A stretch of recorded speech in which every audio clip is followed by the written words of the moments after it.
That's why when Portland offered me $40 million, that's why when Phil Jackson was trying to explain the goddamn triangle offense in my living room, I didn't go to New York. I went back to LA to get that bag so I could go play for my pops and I could play freely and be myself, which I actually ended up doing pretty fucking solid as a role player under Chris Paul, Jamal Crawford. That's what my role was. That's all I ever was in the NBA, was a role player. I was never a star.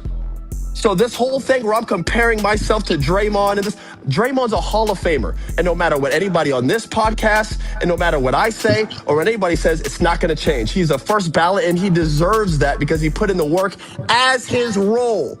See, there's a difference. And this is the last thing I'll say. There's a difference between being a star and being a star in your role. Draymond was a star in his role, one of the best at it.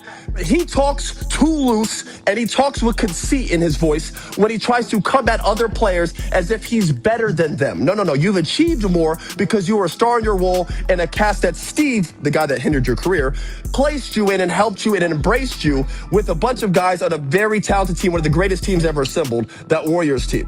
And that's why he's in the Hall of Fame and he deserves to be it. But when you start talking and how he did with Charles, or he starts talking about me, belittling my stuff, or other players, whoa, Dre. You talk about, oh, you need to play Nas one-on-one. But motherfucker, why don't you play me one-on-one, Draymond? Because you can't do no handoffs in one-on-one. You can't set no pick and roll in one-on-one.